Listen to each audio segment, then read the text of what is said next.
This episode of ChatEDU is sponsored by the National Center for Next Generation Manufacturing. If you're in a community college setting or workforce development, hopefully you had a great time at the NAAIC Summit in Miami-Dade College.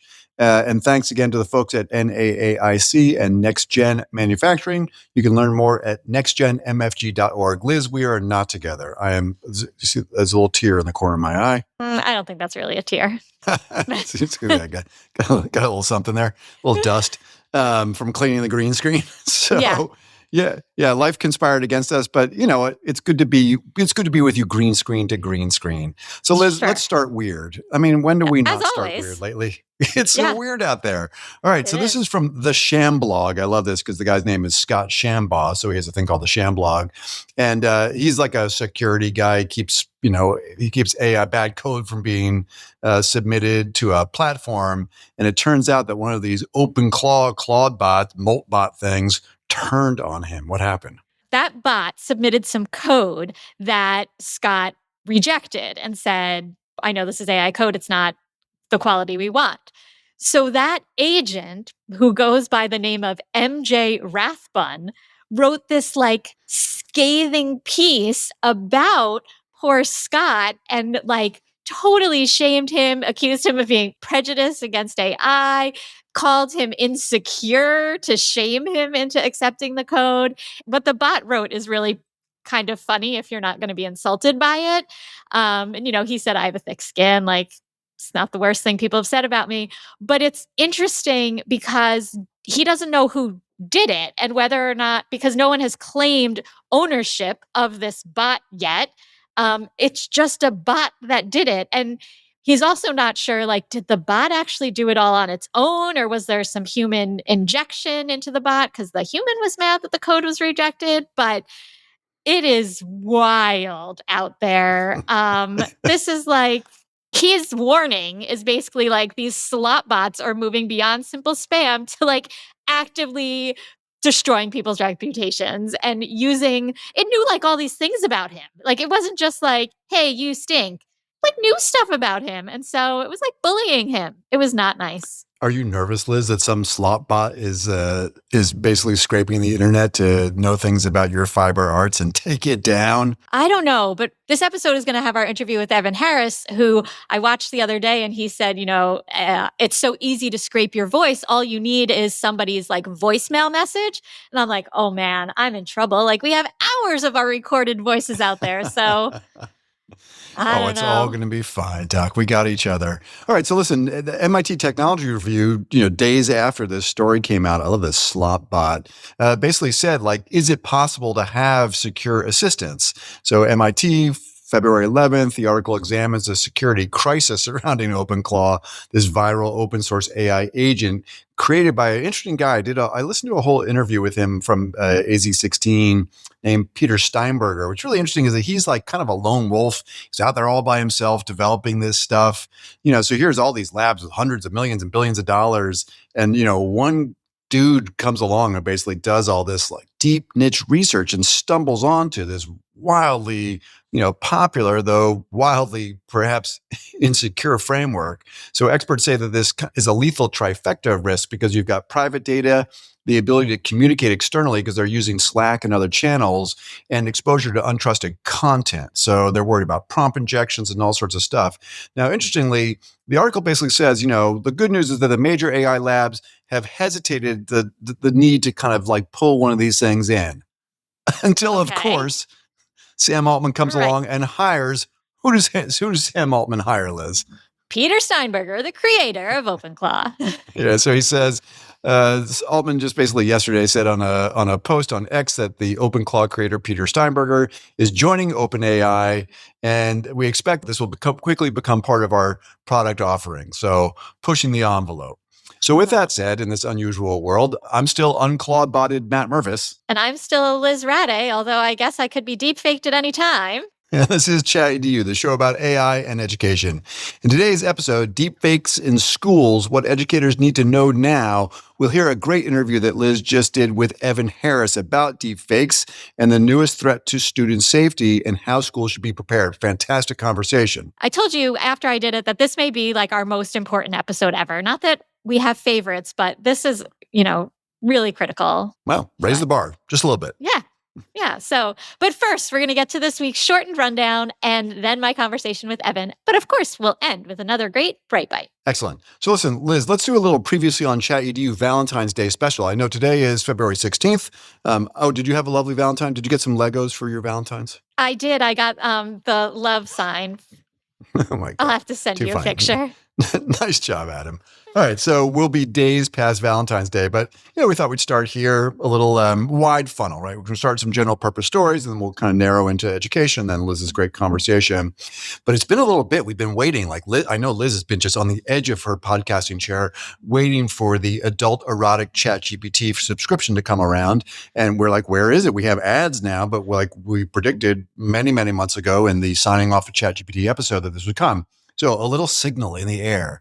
OpenAI has fired Ryan Biermeister, who is the VP of Product Policy, following a colleague's claim of sexual discrimination, an allegation she describes as completely false. But Liz, that may not be the whole story. What else is going on? Yeah. So her termination follows her very vocal opposition to creating this adult mode for ChatGPT, which would allow the generation of erotica. So this feature is overseen by CEO of applications and is slated for Q1 2026 launch, which is now. So OpenAI says that her departure was unrelated to her policy concerns, but Biermeister and others, she and other staff have raised alarms regarding the feature's impact on users, and particularly the, impact on minors to be able to bypass these safeguards. So I don't know. Q1 2026. So I know Liz will be on the edge of her seat, but because this is your favorite topic, I love doing this stuff because it makes you uncomfortable. The next story is that OpenAI has retired its most seductive chatbot, leaving users angry and grieving. I can't live like this, they say. So this is about, and we've sort of covered this a little bit before, but this is about the final retirement of ChatGPT 4.0, which has really been like the most, sycophantic, emotionally, and apparently super flirty model out there. So what happened? What has ChatGPT done here, OpenAI? Well, they have officially retired the 4.0 model, but there's all this grief among these users who developed deep emotional and romantic attachments to the AI. So there are newer, better models, but these loyalists to 4.0 think the new versions are too preachy or coddling or lack the human spark and creative personality of 4.0. Now, that's one thing, but it really does highlight this trend of like neurodivergent users or users that are seeking mental health support that are relying on chatbots for therapy or companionship. And so this deep connection that when it goes away is really psychologically damaging to people is a problem. There are psychologists and there's lawsuits that are warning about this deeply, dangerously sycophantic behavior. But there's also these users that say the model improved their lives and it helped me with my mental health. So I don't know. There are just precarious relationships with AI out in the world now. But, if a developer can pull the rug out from users who are dependent on it, that could be a problem. It's weird. I was doing a voice demo at a school, Liz, on Friday. I know you and I were both out in schools on Friday last week. And I don't know, maybe it was the last great burst of 4.0, but the voice model felt super flirty. I got actually embarrassed and turned red in the middle of a demonstration and basically click at it. I was like, I think this needs to stop right here. So I'm always trying to tell people I'm not in love with this thing. All right, now we're going to move from here to just a little bit of politics. We always stay away from politics. So this is a trigger warning. But two stories that kind of relate here in terms of the enshittification generally of OpenAI and ChatGPT, and also just a little bit of politics with Anthropic. So there is the, I think it's called resist and unsubscribe. I've seen it in the news a number of different places, and bipartisan. I've seen it on Fox. I've seen it on CNN because I watch both because I like to torture myself. So this is from MIT Technology Review as well from February 10th. Quit GPT campaign is urging people to cancel their ChatGPT subscriptions. So the Quit GPT movement is a viral grassroots campaign getting folks to try to cancel their ChatGPT subscriptions in protest of OpenAI and political kind of entanglements, right? So this is about two things, basically. One, there's a general purpose thing going on here about ICE, right? And so, basically coming out of what happened in Minneapolis, there are a number of people. Scott Galloway, I think I mentioned him on the podcast last week, has led this charge to encourage people to unsubscribe from a whole bunch of stuff. Amazon Prime, ChatGPT, on and on. Also, there's some thoughts about Greg Brockman's very heavy investments into Greg Brockman is the president of OpenAI, into these tools. But it's not just totally politics, right? There's a little bit about performance here. I think even this 4.0 story we just mentioned. Yeah, so the boycott is fueled by a couple of things, but one of them is frustration over GPT 5.2's performance and that they forced the retirement of 4.0. Organizers claim that over 17,000 official signups and 36 million views on social media for this campaign. So OpenAI still has 900 million weekly users, has not officially responded. Yeah. But the movement reflects this growing coalition of techies, activists, and students using their wallets to demand corporate accountability in the AI sector. Yeah, can you stomach one more politics story, or have I pushed the threshold between the erotic chatbots and politics? It's a rough morning, but I guess you can just keep going. All right, one last one, because it just came across my phone this morning when I was out doing a quick little errand here. So this is about the Pentagon, and I'm going to look down at my phone. This is how breaking news it is. So the Pentagon is talking about canceling a $200 million contract with Anthropic, right? So Anthropic and Google and OpenAI and Grok, they all have relationships with the Pentagon, and their models are being used with, in kind of war-related settings. And so this is from Axios, February 14th, actually a couple days ago, I guess. So the Pentagon is threatening to sever a $200 million contract with Anthropic due to its standoff over AI safety guardrails. So basically, after the Nicolas Maduro Venezuela strike, the folks at Anthropic picked up the phone to the Department of War, as it's called, and said, "Hey, how is Claude being used in this?"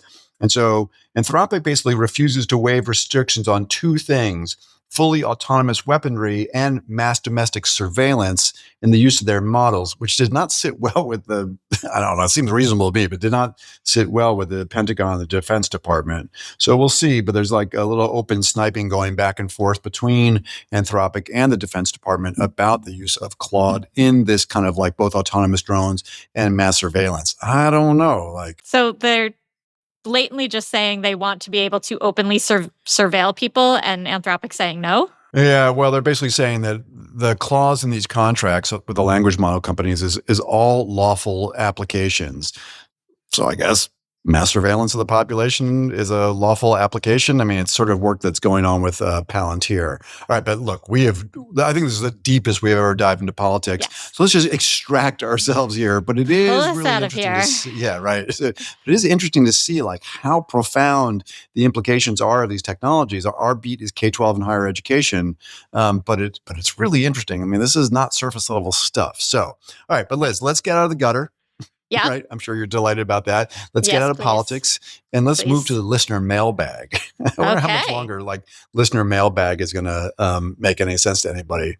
So we got two really good emails this week that we want to hit on from Dave Tanner. So we mentioned Dave Tanner's name because we were talking about vibe coding last week, and he's the king of vibe coding in our world, or one of them. And Dave sent this amazing email that I think is really worth surfacing here. Actually, Liz told me something about Dave after he saw him at our conference a couple of weeks ago that I was super fascinated by, and now we've kind of added to this. So he's basically asking us if we've thought about or heard from school districts that are starting to add AI into their job descriptions for teachers and admins. And so there are two examples. He's got his director of school counseling and his assistant principal. By the way, if you're interested in applying, these are probably two great jobs. Dave is at the E.O. Smith High School, which is situated right on the Storrs campus. Really sweet, sweet little school. And so for the counseling, right? I know, Liz, tell us about it. There's basically a couple bullets for each of these. I'm going to add one for the counselors. But what in the job description, what do they want the counselors to do? So under counseling, it says experienced or demonstrated capacity to leverage technology and AI tools to enhance counseling programs and operational efficiency. And then for the assistant principal, there's one under instructional leadership, which is promote the use of innovative instructional practices, including AI literacy and Canvas and technology integration to enhance learning. And then under professional learning and development, provide leadership in the implementation and use of AI and other educational apps for staff and students. As we think about schools becoming more advanced or mature in their practice, clearly hiring for leadership in these ways. Actually, we have another friend of the pod I won't mention, but he basically said, like, if a school district isn't interested in hiring me based on my capacity around AI, I'm not interested in working there. So it's going both ways. Now, this isn't it though for Dave. What else did he tell you that they're doing that was just super fascinating? Yeah. So Dave told me that historically they've always had their top level candidates come in and do some sort of performance task. And he assigned them a performance task. And so it's not even, I don't believe they have to do it in the building, that it's a task that they have some time to do. And he said, we are expecting them to use AI. It's a task you could do without AI. It'll just take a lot longer. So he said, this will really show us who has the chops to use the AI beyond like generating an email. There's probably some analysis work needed in there or something. We don't know exactly what that task is, but it's definitely more than just a one-shot prompt. I can assure you of that. So it'll be interesting to hear what he learns from this whole process and what he sees. Yeah, for sure. So if any of you are working on either performance tasks or job descriptions for your teachers or school leaders or district leaders that really requires some facility with AI, send them along to us and we'll connect you with Dave. I think it'd be a really interesting conversation. And we're doing it at Advance as well. I know almost a year and a half ago, I think the AI planning team, which is our like AI group that steers the agency, talked to HR and built into all of our job descriptions a requirement to have some proficiency or experience with AI. I should check with HR and see how that's going, if it's really showing up in the interviews or not. All right, so that was number one, mailbag. Why do we call it a mailbag? But why is it a mailbag for the younger listener, Liz? Why is it a mailbag? Because you used to get these like big places that got lots of mail. It would all go into a bag and be brought into your office, and you just had bags of mail. Yeah, just want to clarify that I look at our demographics in the podcast. As I look at the bar charts of who listens, most everybody understands a mailbag, but I'm guessing so. We have a few 20-year-olds in there. All right. So second was an email that you and I both got over LinkedIn from a really neat guy named Stan Williams. So just give us a high level of Stan. It's really lovely to get these, right? We get these emails, basically that say, hey, you've been helpful just to help me shape my own thinking about the world of AI. And very often I responded to Stan and said, I'm so glad Liz and I are delighted that it's been helpful. It helps us. Like it's literally helps us form our own understanding and our ability to work with schools. But then Stan shared something that he wrote, which is really great. Yeah, so he has a piece in EdWeek. It's an opinion piece. The title, I believe, is I'm not worried about AI helping my students cheat. I'm worried about how it makes them feel. So he really talks about, there are challenges around academic integrity, but the erosion of shared reality and trust is something that he's really noticing. So I think he showed them some real personal photos and they thought that they were AI generated. So, students are experiencing this fog and this moment of like, they don't believe anything that's in front of their eyes and everything they think is fake. Where on the other side, people think everything is real and nothing is fake. And now it is so confusing as to what is true and what isn't, because these tools are so good at making fake things. Doubting of validity of facts is going to impact future careers, the relevance of school itself. So he is really focusing on doing high consequence, tangible human work, community problem solving, things that AI can't replicate, so that these relationships and things that you can do in school, human to human, really feel real and resonate with students again. Yeah, which I imagine resonated with you since that is such an important theme of your work around personal interest projects. But he really elevates the bar at some level. You've advocated that these are good because they're good pedagogy and they're helpful for kids. He's making this really nice point that in this world where AI is questioning the whole sense of trust and purpose, that doing authentic, meaningful work is the hook. It's like the thing that schools can do to bring kids in, kind of find value and purpose in schooling. So great piece. Really encourage you to check it out. It is in Ed Week this week, I believe, and we will put a link to the show notes. It did remind me of a piece, like another spin on this. We covered all the way back in episode 39, right? This is episode 98 that we're recording right now. David Nuremberg, who is a veteran teacher, English teacher, wrote an Ed Week piece where he basically said, I'm done worrying about AI writing. Like, AI can take care of the writing thing. I'm going to work on skills and make sure that my kids can think. But he really wanted to focus on literature, because his argument is that by focusing on sort of the philosophical work and understanding the human condition, that it would really help kids understand and navigate the world that they're in right now. And discussing literature gives them an opportunity post-pandemic to engage together. So I really like these two kind of twin pieces together, which are years plus apart. Now, PlayLab, we mentioned before, is thinking about kind of the whole purpose of school and school redesign in the world of AI. We certainly covered 2-hour learning and Alpha School. PlayLab is basically a really neat nonprofit, by the way. Lots of support from Google and Amazon. I had a chance to chat once with their chief learning engineer, but they're making an investment that I think we would really get behind. In fact, I sent this to one of our colleagues this morning saying, hey, I wonder if we want to put it in an application. So tell us, it's coming up, it's a tight timeline. I think this is due on February 27th, but this is PlayLab opens applications for AI lab schools for 20 teams to rethink school design, almost in a way that Stan is describing. This is from the EdTech Innovation Hub. So what's happening here? Yeah, so PlayLab has launched AI Lab Schools, which is a tuition-free 24-month incubator for up to 20 school leadership teams. So the program moves beyond bolting on tools, instead really like redesigning core school structures, everything. We're talking scheduling, staffing, pedagogy, and adding in that AI foundation. So there's 2 tracks. One is the New Start for founding new schools, launching in the fall of 2027, so a year from this fall. And then the Pivot, which is for radically restructuring already existing schools. So the requirements: teams of 2 to 4 leaders must provide evidence of action, so some sort of previously built AI solution, and commit to sharing their blueprints via an open source model. So like Matt said, applications due in February, very end of February, but the cohort begins in July. And so the cost is tuition free, including travel for intensives, but schools must budget $10,000 for internal implementation. Love it. If anyone winds up submitting on this thing, we would love to hear, right? We're really interested in kind of school redesign, influenced by how AI is remaking the labor market and our community. So, definitely let us know. We'd love to share those stories. I think there's going to be some really innovative stuff coming out of that. As we look to the second half of this academic year, many schools are exploring how to implement AI literacy efforts for students. Building on the success of our AI teacher micro-credential, EdAdvance and ChatEDU are launching a middle and high school AI literacy program for students ages 13 and above.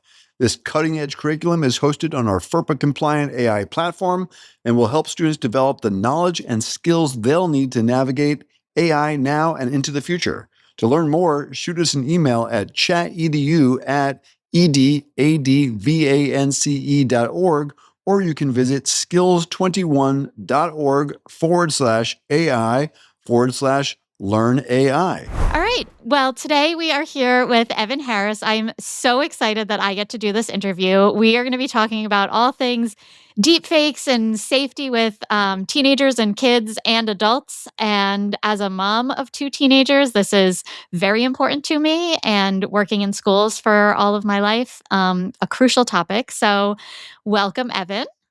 Yeah, thank you so much, Liz. I'm excited for this conversation. Yeah, do you want to start just by telling us, like, how did you fall into this work and how did you get here?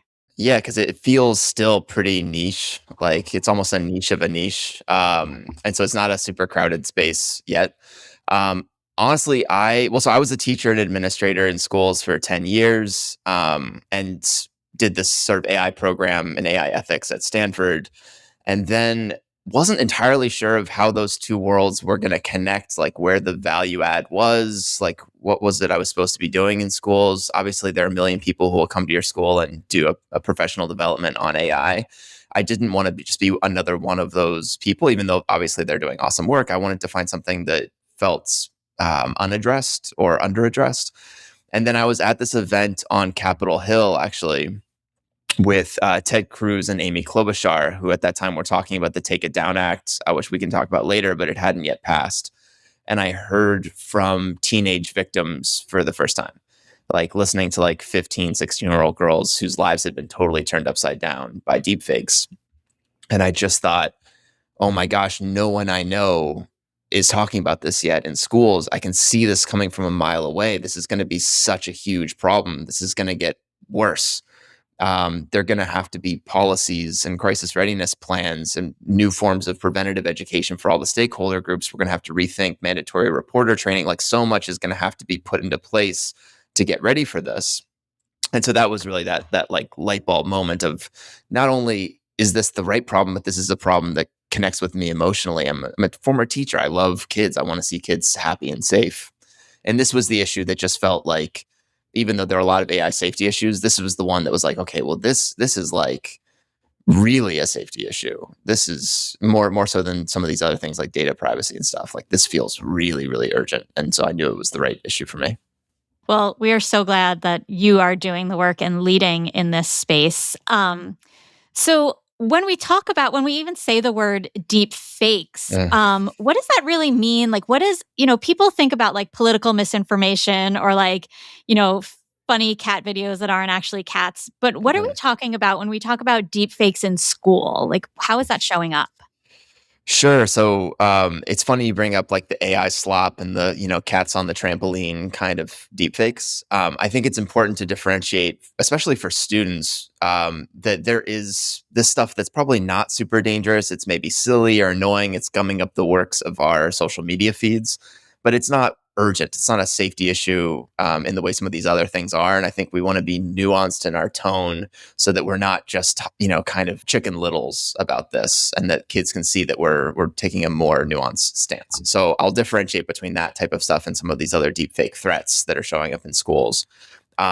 It goes beyond deepfake abuse, which I've sort of put into two buckets, which is deepfake sexual abuse and deepfake bullying, which doesn't have to be sexual in nature to still be kind of damaging to a young person, especially. So there's deepfake abuse. Then there are sort of these new vectors of attack, largely through things like vocal clones, which we can talk about. But basically, you think you're getting a call maybe from your head of school or someone in the business office looking to change a password or, have you put through an invoice, make some kind of financial transaction. So deepfakes are being used to supercharge like social engineering attacks and cyber attacks against a school. Schools are often really good targets for this type of thing because they tend not to be super sophisticated in their defenses. Then you have kind of operational disruption, which is like, okay, many schools are also businesses. They're private. This could show up in independent schools or in higher ed. They have to market themselves. And for years, they've been posting photos and videos of kids. What does it mean to do that in a world where those photos or videos could be used to identify that child, geolocate that child, or abuse that child? What are the kind of common sense things that schools have to do to continue to tell authentic stories? Sure, but to do it in a way that safeguards the safety of those kids who in many cases are too young to really understand or consent to some of this stuff. And then there's sort of these reputational attacks against the institution, against its leaders, against students, people with an axe to grind who just want to hurt the school. Honestly, it feels like every day there's kind of a growing list of threats. It's not one thing, it is a whole landscape of things. That's terrible and disturbing. Yeah, sorry. It's a bummer. Sorry. I've got some good news to share eventually, but yeah. What would you say the biggest misconception schools have about deepfakes right now? I think there's still a little bit of this, like, hasn't happened here yet, so we don't think it will. Or maybe it's happened once or twice, but we're not sure like the scope and scale of this quite yet. I think, unfortunately, because so much of the work I do is in the independent school world, what I worry about and what I think is probably going to happen, unfortunately, is that some school that's like a really sort of marquee blue blood, like fancy Dan kind of school is going to get hit really hard. And then all of a sudden it's going to become even more real for some of these schools. They saw Grok in the news, kind of like the Grok native AI undressing people, the stories about kind of the deepfakes of Nicolas Maduro. It's in the news every week at this point. So I'm getting less and less of this, like, won't happen here kind of thing. But I do think some schools just tend to think we've got such a good culture. We've got such sweet kids. This feels futuristic and far off. Maybe at some other schools it's happening, but won't happen here. There's still a bit of that, unfortunately. What would be some kind of signs that they're vulnerable? Or like, how can a school kind of think about like, am I vulnerable to this? Which we know they're all vulnerable, right? But like, are Yeah. there schools that are more vulnerable and or less? Or how can schools know if they're prepared? Sure. So I think by the numbers, and I'll identify deepfake sexual abuse as being kind of in that high likelihood, high impact risk management quadrant that schools have to be most aware of. All these are serious risks, but that's maybe the first to address if you're going to number them. I would say actually boys' schools, and it's maybe counterintuitive because you'd think like, well, if it's single like sex, like maybe we're less likely. But 90% of the perpetrators of this are boys. And so you might end up in an incident that involves more than one school, which adds another degree of complication. I think small schools, unfortunately, that don't necessarily have the resources to do a lot of PD or training on this and maybe can't afford it, they're more vulnerable because they just haven't done the training. Like, especially for those staff, again, in HR, the business office, any kind of staff role where you have access to really sensitive data or you can do a financial transaction on behalf of the school, they're really vulnerable. Schools love to announce when we've hired someone new. And whenever you have a new person in the school, they're the prime target for someone who's looking to hurt the school because they don't necessarily know how things work and they can be more easily manipulated. I tend to worry about the small school as being an easier target. And I think maybe the boys' school is just more likely by the numbers, maybe to see something bad happen on the abuse side. We've talked about how you've worked with victims that have unfortunately been victims of deepfake sexual abuse in particular. What does this look like in a real school context? And what are some of the mistakes schools make in the first 28 hours? And instead, what are the good responses in that first 24 to 48 hours? What it really looks like from their perspective is overwhelmingly the number one word I hear is the word shame. Not maybe understanding that they're the victim of a crime, what is now a felony, that what happened to them on their phone is a digital crime scene. It's hard for kids, especially, to have kind of that mental model for this. And so it can just feel like shame. And so it can be really hard to know who to reach out to and to have a sense that, oh, wait, there are people and systems and laws set up to protect me. Most kids, again, haven't had that kind of education from their school. So we're making them more vulnerable by not educating them on this and by not educating parents on this. Some mistakes that schools make really commonly, it shows up over and over in the news. I almost can't believe that it's still happening this way, but and sort of anecdotally in these case studies, we keep seeing it, that schools will just sort of say like, we don't think this is our problem. Like this doesn't fall under our purview. And kids have to go to a superintendent or like to the police on their own to seek out some kind of assistance. The reason the Take It Down Act passed actually was that a young girl here in Texas couldn't get any help from her teachers or school leaders or superintendent of her district, and she had to walk into her senator's office to get someone to pay attention to this. Wow. And so that's actually still pretty common, unfortunately. The schools that do respond, they make a lot of mistakes too. Mistakes in digital evidence handling, mistakes in discrete victim notification. I tell the story of a girl in New Jersey who was victimized by deepfake sexual abuse. The rumors were swirling. She gets called to the principal's office over the school's intercom. And so she has to stand up in front of all her classmates who at that point in the day know what's going on and do this kind of walk of shame out of the classroom. And so you can see how the decisions we make can either exacerbate or alleviate someone's pain. And we have to be really intentional about those early steps when things are so vulnerable for that kid. When you say like how many mistakes have schools made, it's like how much time do you have? Like every imaginable way has been mishandled. Like even things that seem impossibly stupid will happen somewhere because during a crisis, things are really emotionally charged. People do dumb stuff all the time. And to be clear, like even if it happens off campus for two students, like it is still the school should still be involved, correct? 100%. 100%. In the same way that if a kid showed up with bruises, right, and you suspected that they were being abused at home, a child can't reasonably be expected to learn if they're not safe. Safety is a prerequisite for learning. Your school can't fulfill its mission or do its job if a student isn't safe. A student shouldn't have to sit in a classroom with someone that's sexually abusing them. Sexual abuse of this kind, image-based sexual abuse, is positively correlated with in-person abuse. So it's very likely, or more than likely, that something else is happening in person. And this idea that we have that there's this online world and this in-person world, this is just becoming antiquated. Kids don't see it that way. That's not their lived experience.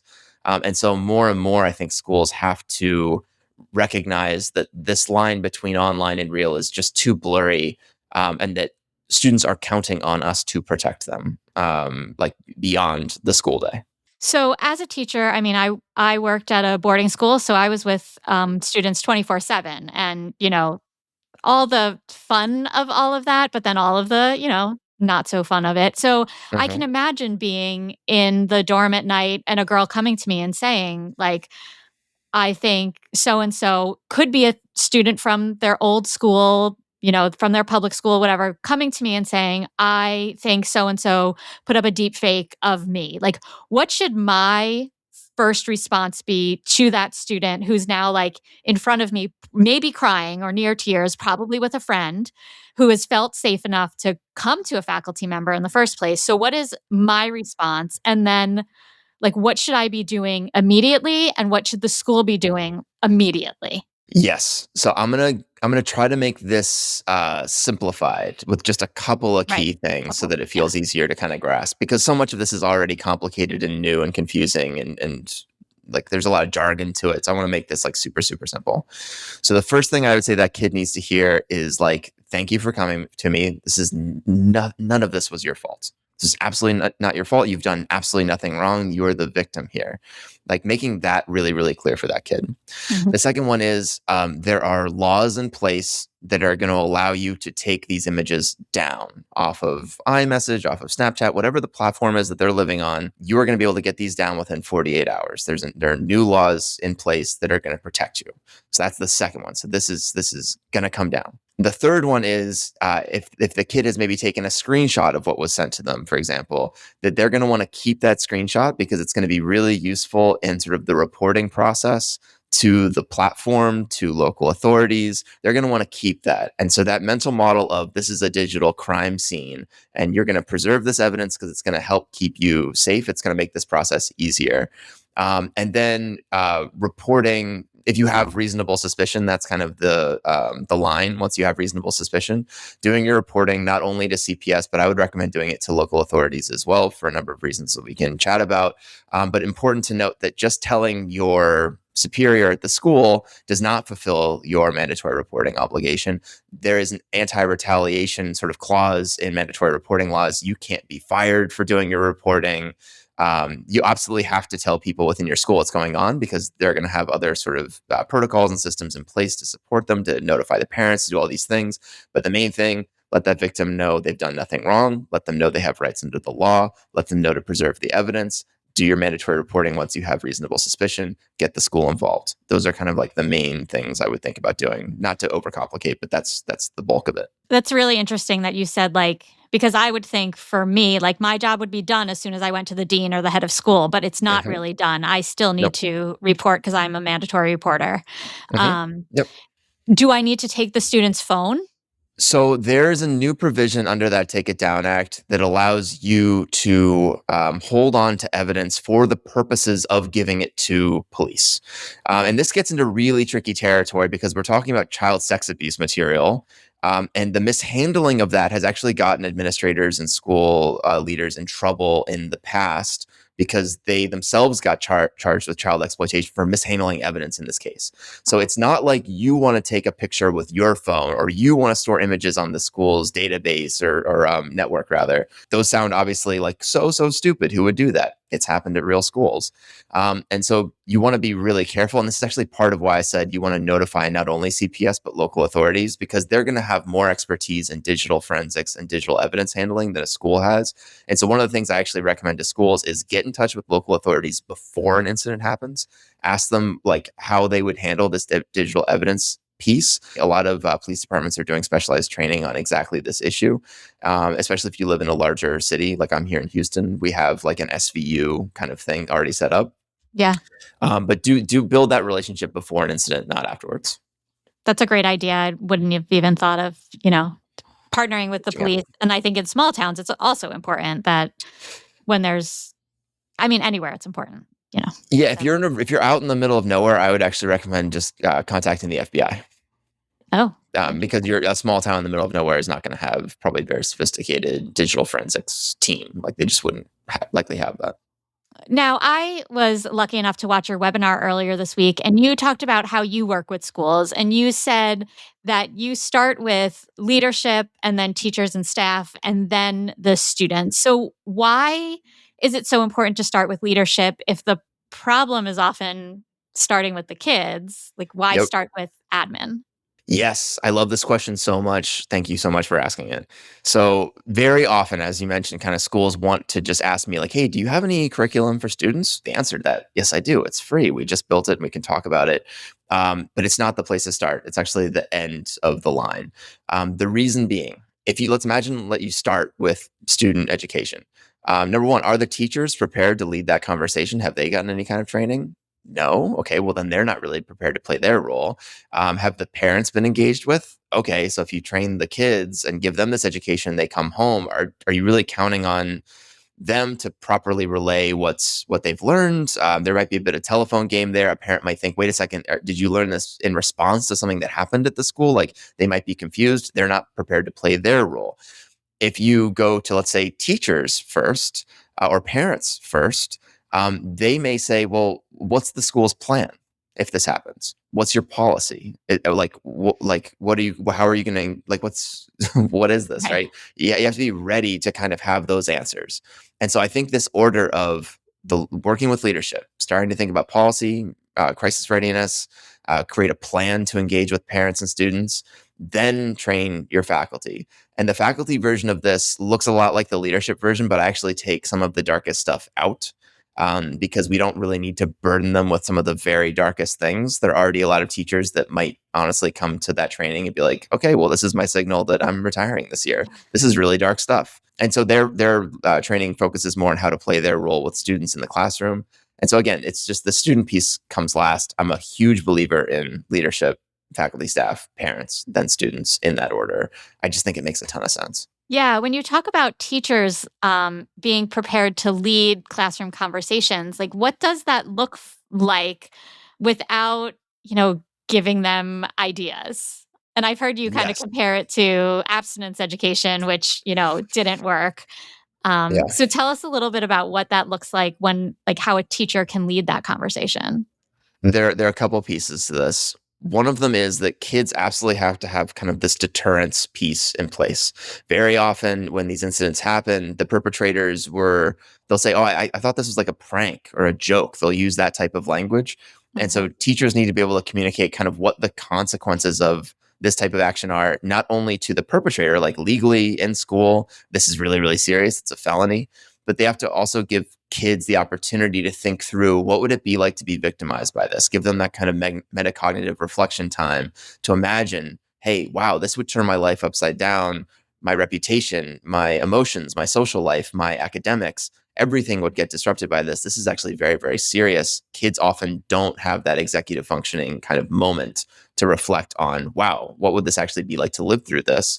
And I'm hoping that giving them that time will make it less likely that they abuse someone that they otherwise might have. So teachers have to be prepared to articulate both of those things, to think through, I think, their own values. Like, what does this mean to them in their specific community, in their context? Like, how do they feel about this? To communicate some of this on a more personal level. And they have to be kind of ready to understand the sort of sequence and scope of the conversation. This is not a conversation where you throw people into the deep end of the pool immediately. They have to be able to kind of walk kids toward some of these realizations in a way that's very thoughtful. Like anything we do in schools that's vulnerable and sensitive like this, these really hard conversations, the order of the questions, the order of the material really, really matters, that we kind of get there together. and that we not just ask kids these really tough questions, really dark spaces, that we don't just want to go there immediately. We want to give teachers kind of the sequence that they can walk through. And so part of the course that we launched has sort of a teacher guide that has these questions. And I think just as important as the questions is the order.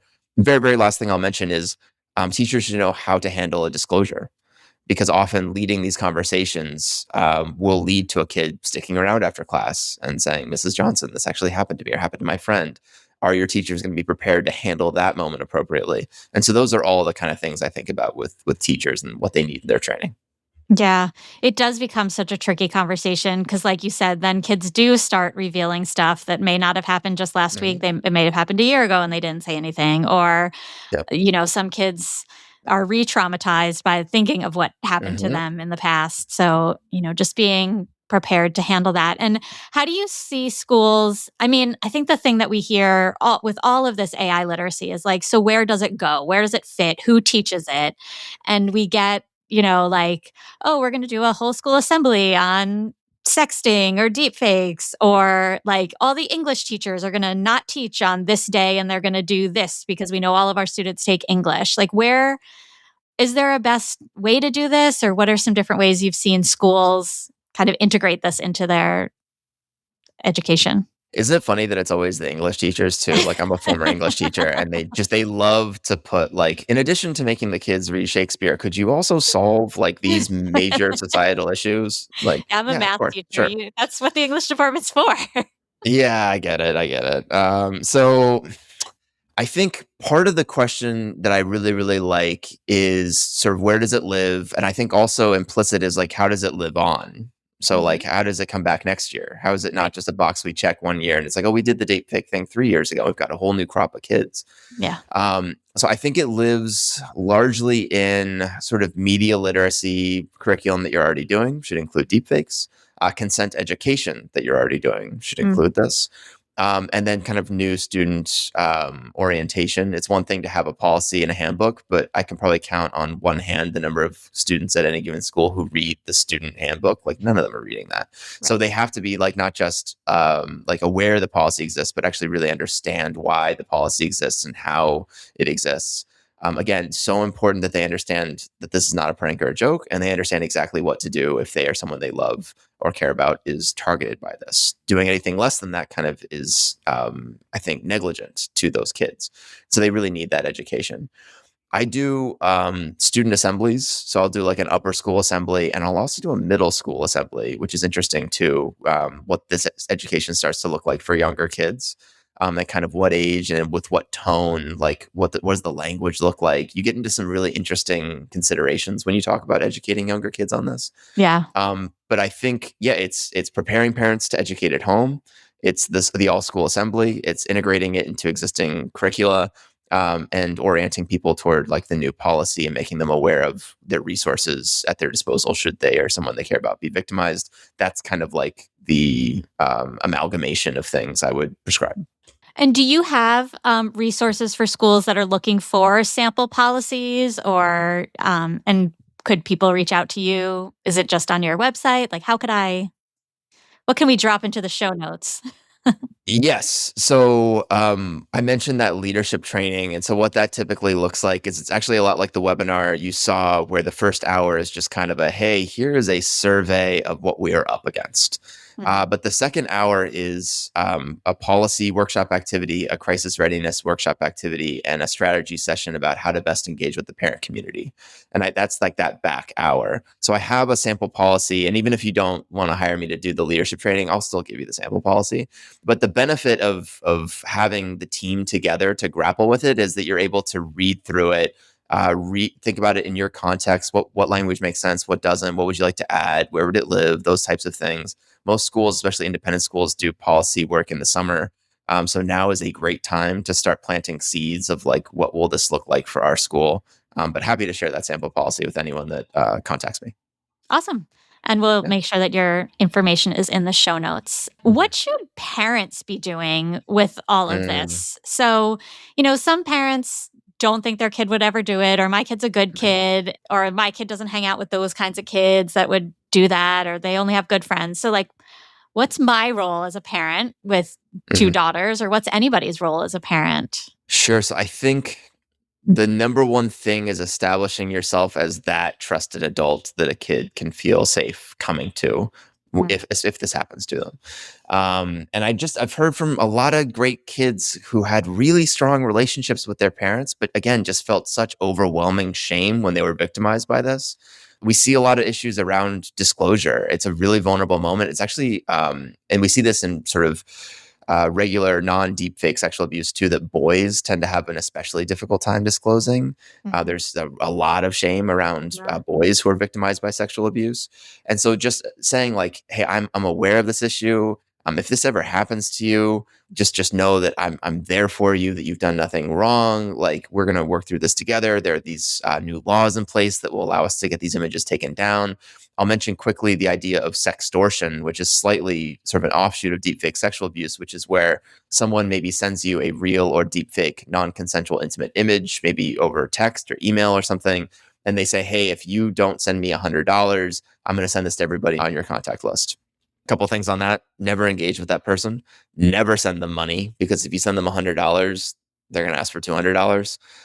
Take a screenshot of it, report it to local authorities immediately, and know that you have done nothing wrong. You are the victim of a crime here.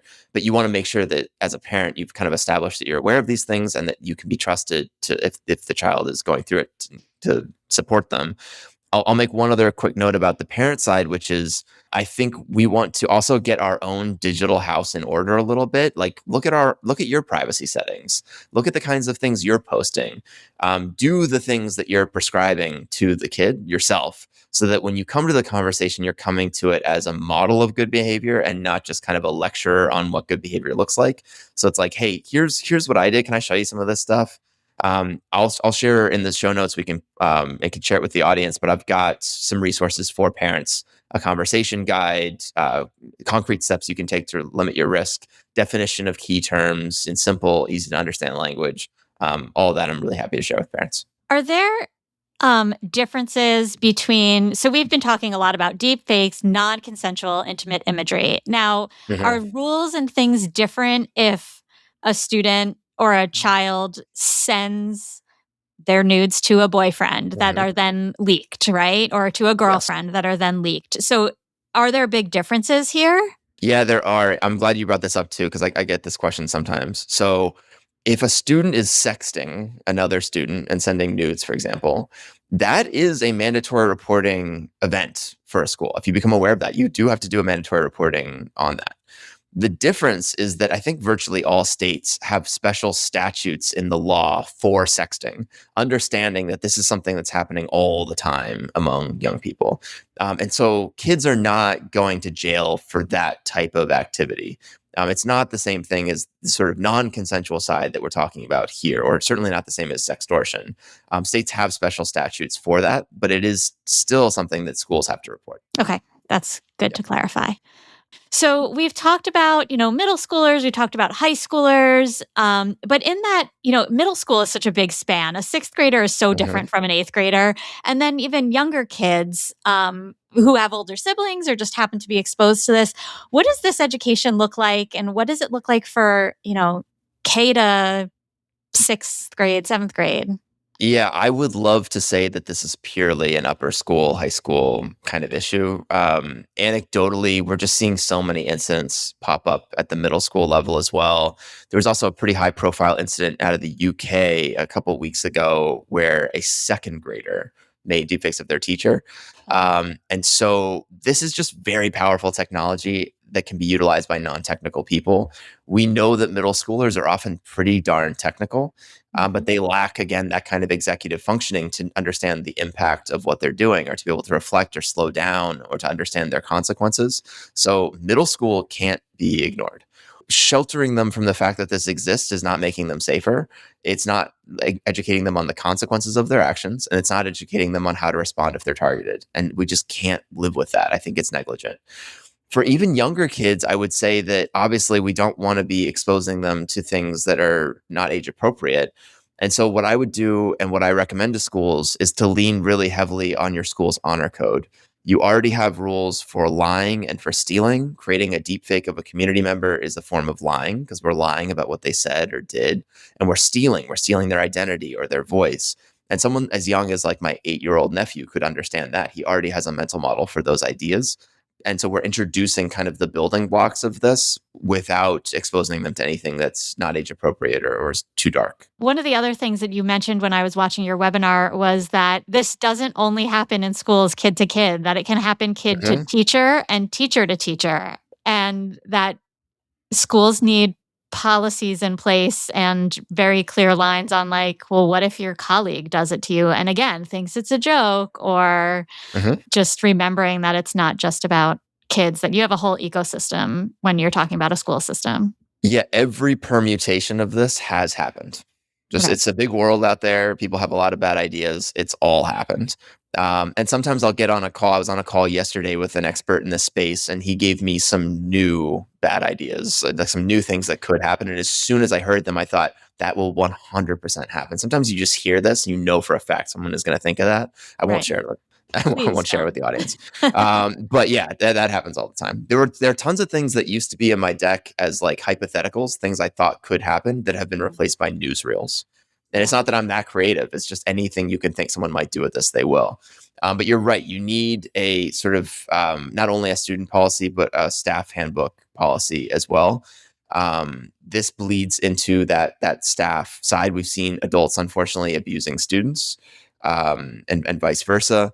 One thing I'll mention quickly, because it's kind of a growing vector of this that I see as being more and more common, is this thing of the AI companionship problem that's kind of emerging. And the reason that this is related to deepfake sexual abuse is that very often these kind of AI girlfriends will ask you for a reference photo. And you're then taking a reference photo maybe of like someone from the school community and uploading it. And then you now have kind of a fully formed deep fake version of that person. And so there's a bit of a blurring between what were two separate sets of concerns. The AI companionship concerns and the deep fake sexual abuse concerns are converging. So yeah, I'm a bummer. I heard myself say that. I'm like, man, I just have so much bad news. I'm so sorry. The good news, by the way, is I'll just say like schools are waking up to this. My school partners are doing fantastic work on this. I work with nothing but people who care about this. So I actually tend to be pretty optimistic that we're going to be able to figure out a lot of this and at least put some safeguards in place. But at least for right now, I feel like I have a lot of bad news. Well, it's good that you brought us around to that good news. So I'll end with the final question, just like teachers, schools that are listening to our podcast. We have a wide audience of lots of school leaders and lots of teachers. Like, what are 1 to 3 things that they can do in the next 30 days to be more prepared for this issue of deepfakes? Yes. So number one, I would say, especially for independent schools, would be to contact your school's insurer. Check to see if there's some gaps in coverage. You might be covered under your like cybersecurity coverage, because this could be considered like a data attack or a data privacy issue. Check to see what's covered under your crisis rider, like communications, victim support. There are different things that can be under a crisis rider. So I would do that insurance coverage check. Again, before an incident, not after an incident. See like what gaps might exist. It could be under sort of employment liability, depending on who the victim and who the perpetrator are. So just know there are a lot of permutations, and you kind of want to give them that sense that like, we're not sure where this falls, but check to see how much coverage you would actually have if something like this played out. Do that phone call to local authorities, whether it's to your local police department or to the FBI. Ask them about protocols for digital evidence handling, resources. Sometimes they'll send someone to the school to talk to kids. That's a good option potentially, especially if it's free. And then the third one is I would start thinking policy. Your school policy should do a number of things, and I'll share that sample policy gladly, but you want to explicitly ban the creation and distribution of both real and deepfake non-consensual intimate images. You want to place that creation and distribution piece in parallel. So it's almost like how the person who cheats on the test and the person who lets them cheat, they're both in trouble. Right. Do creation and distribution, and include the threat to create and distribute.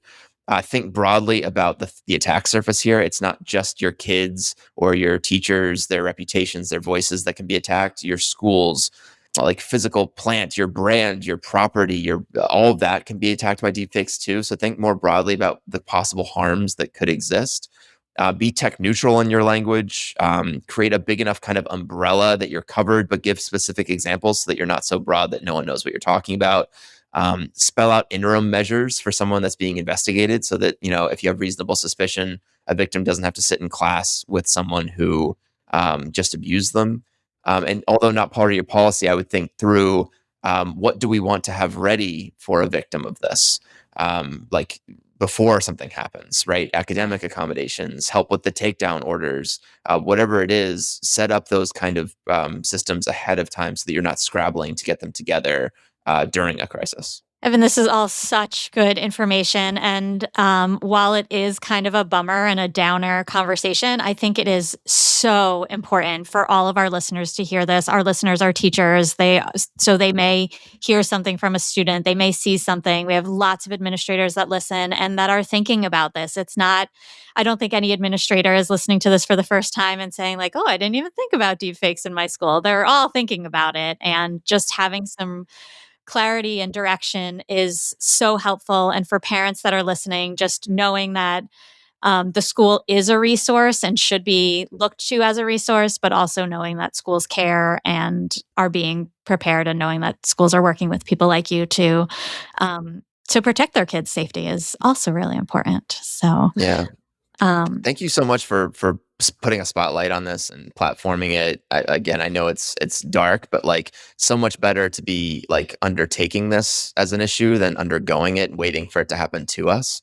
Yeah. So I always am so grateful when anyone like takes time and shares their platform to like raise kind of the salience of this and put a spotlight on it.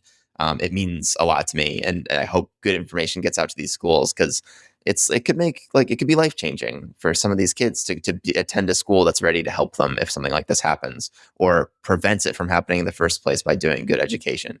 Right. So thank you so much for giving me the time. All right. Well, thanks for being with us.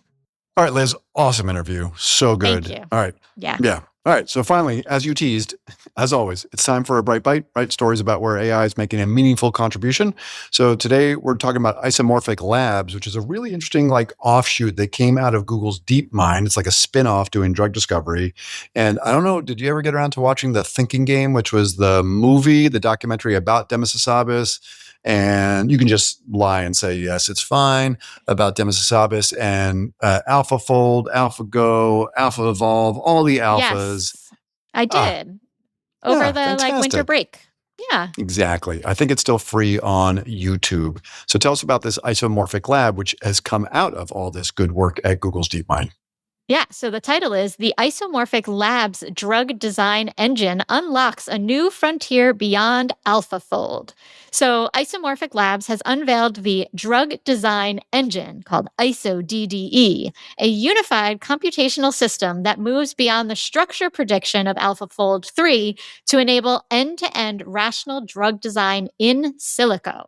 So it's a big mouthful, but basically what this means is that there's a huge performance leap. So this new drug design engine doubles the accuracy of AlphaFold 3 on out-of-distribution benchmarks, which means it can predict structures dissimilar to its training data. It outperforms AlphaFold 3 by 2.3x in predicting antibody-antigen interfaces. Again, this is all very complicated, but very good stuff for drug design. It surpasses gold standard physics-based methods like FEP plus in predicting how strongly a molecule binds to a target, but at a fraction of the time and cost it used to take. And then it can identify cryptic pockets. Do you know what those are? I bet you don't. I don't. But they are. I do not. They are hidden binding sites that use only an amino acid sequence. So it successfully recapitulated the 2026 discovery of a novel allosteric site on the protein cereblon. Liz, you share that as if you have a PhD in biochemistry and drug discovery. Very nicely done. I am beyond impressed. Well, I I'm do my passionate best. about it. It is funny though, because we say a lot on these Bright Bites, like the next step is for AI's ability to solve novel problems, and drug discovery is a perfect example. And what do we see in the news these last couple of days? A totally novel physics, or really not novel, like a totally understood physics problem that we were sure was understood correctly. ChatGPT 5.2, whatever the quit and forget or whatever it is people are saying, basically said, hey, there's an error in the calculation, and discovered what it really ought to be. And a whole bunch of novel math problems, which I know are near and dear to your heart, close to your work in advanced mathematics, they're being solved right now using both Gemini and ChatGPT. So we are starting to see like real, just not pattern matching, but novel physics, math, and hopefully soon drug discovery achievements happening. So keep those Bright Bites rolling. I will. All right. Well, Doc, I hope to see you in person. Are we in person next week? I think we are, right? That's 99 next week. Oh my gosh, 99. Speaking of which, #Road to 100. if you want to share a note of anything you think about, including Liz's ability to remember URLs, please let us know at www.skills21.org/ChatEDU100. Not the road to 100. But Liz, as always, you, my friend, are a delight. And I believe it is 1001 road to 100% time to roll the credits. I love that rolling R. As always, we'd love to hear what you think. So please let us know at chatedu@edadvance.org. That's EDADVANCE.org. And also rate, review, and subscribe to the podcast on whatever platform you are using. ChatEDU is brought to you by EdAdvance, the nonprofit regional education service center in Litchfield, Connecticut. This episode of ChatEDU is sponsored by the National Center for Next Generation Manufacturing. ChatEDU is recorded, edited, and produced by Andre Angelo and Justin Pasco, whose dedication and expertise bring our discussions to life. ChatEDU's executive producer is the multi-talented rock star Cameron Audia. Additionally, we are grateful for the support of our colleague Gary Robinson, and we appreciate his time and talents. And of course, a big ChatEDU shout out to our fearless leader and executive director, Jonathan Costa, for inspiring the pod. And finally, a heartfelt thank you to our listeners for joining us on this journey exploring the thoughtful and innovative integration of AI in education. Hello, everyone. My name is Jonathan Costa, and I am the executive director at EdAdvance, and I want you to know how much we appreciate our listeners. If you enjoy the podcast, feel free to explore EdAdvance's other AI services, which include customized professional learning of all kinds, conferences, our new middle and high school student AI literacy course, and our educator and leader micro-credential, co-sponsored by the Southern Connecticut State University Office of Workforce and Lifelong Learning. Just visit skills21.org/AI to learn more. That's all for now, and thank you for listening to ChatEDU.